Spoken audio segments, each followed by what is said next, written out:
Hello, this is Pastor Aaron, and I thought I would read a book to you. A lot of people are reading books online because that's some way that we can reach out to one another, and so I'm going to do that today. For Holy Week, I'm going to be reading this book, The Tale of Three Trees. It is a traditional folk tale retold by Angela Elwell Hunt and illustrations by Tim Jonke. And the illustrations are absolutely gorgeous, as you will see. So, The Tale of Three Trees. The dedication is for generations. The tale of three trees has been handed down from parents to children, retold in churches at Christmas and Easter, and even set to music and sung. As is often true of folk tales, its originator is unknown. To this person I am deeply grateful. Angela Elwell Hunt.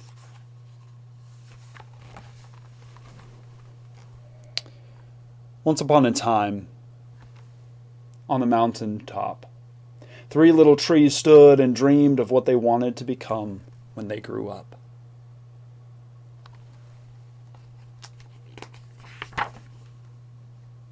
The first little tree looked up at the stars twinkling like diamonds above him. "I want to hold treasure," he said. "I want to be covered with gold and filled with precious stone. I will be the most beautiful treasure chest in the world."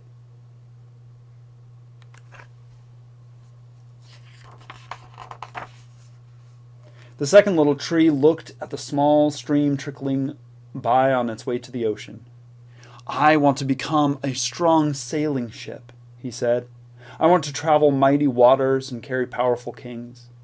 I will be the strongest ship in the world." The third little tree looked down at the valley below, where busy men and busy women worked in a busy town. "I don't want to leave this mountain top at all," she said.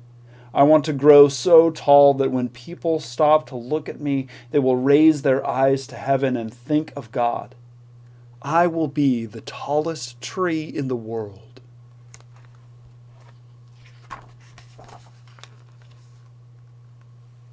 Years passed. The rains came, the sun shone, and the little trees grew tall. One day, three woodcutters climbed the mountain.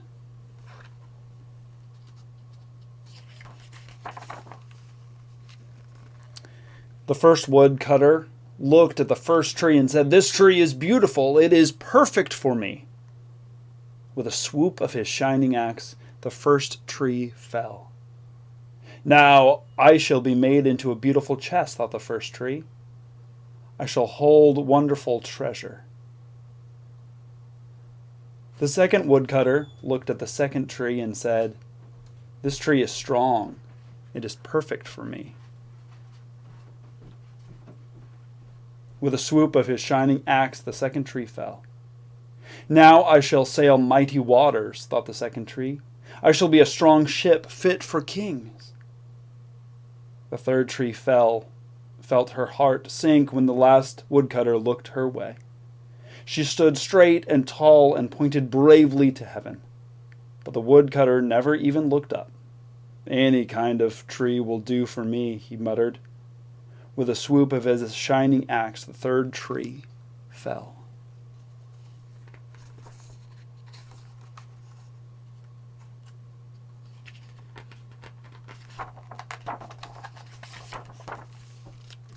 The first tree rejoiced when the woodcutter brought him to a carpenter's shop.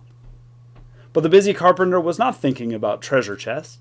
Instead, his work-worn hands fashioned the tree into a feed box for animals.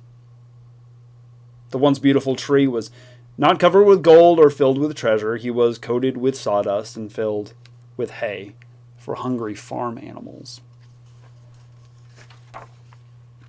The second tree smiled when the woodcutter took him to a shipyard, but no mighty sailing ships were being made that day. Instead, the once strong tree was hammered and sawed into a simple fishing boat. Too small and too weak to sail an ocean or even a river, he was taken to a little lake. Every day he brought in loads of dead, smelly fish. Ew, gross.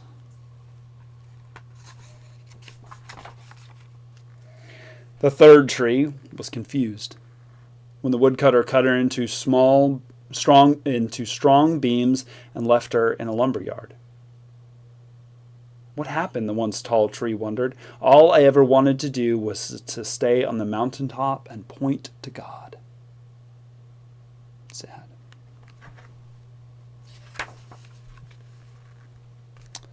Many years later, many days and nights passed. The three trees nearly forgot their dreams. But one night golden starlight poured over the first tree as a young woman placed her newborn baby in the feed box. I wish I could make a cradle for him, her husband whispered. The mother squeezed his hand and smiled as the starlight shone on the smooth and sturdy wood. This manger is beautiful, she said. And suddenly, the first tree knew that he was holding the greatest treasure in the world.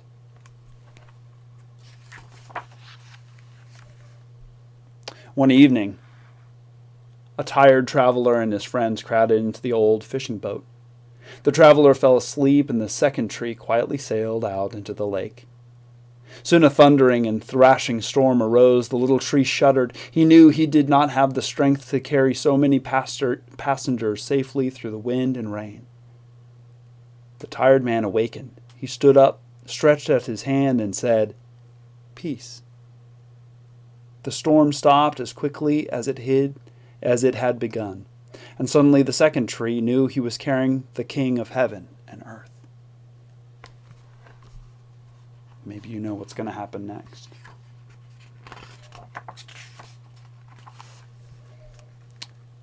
One Friday morning, the third tree was startled when her beams were yanked from the forgotten woodpile.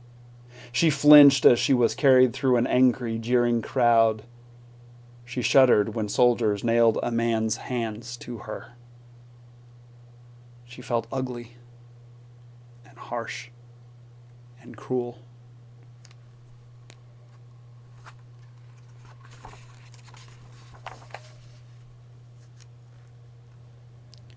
But on Sunday morning, when the sun rose and the earth trembled with joy because of her, the third tree knew that God's love had changed everything. It had made the first tree beautiful. It had made the second tree strong. And every time people thought of the third tree, they would think of God.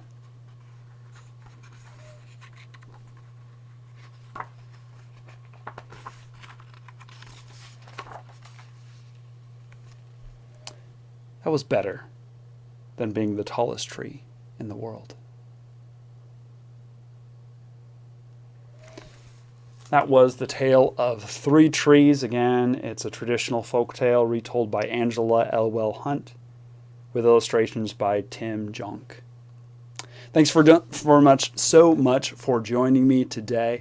I'll try to do these on a semi-regular basis as long as we are kind of away and under quarantine. Thank you so much for joining me, and have a good day. Bye.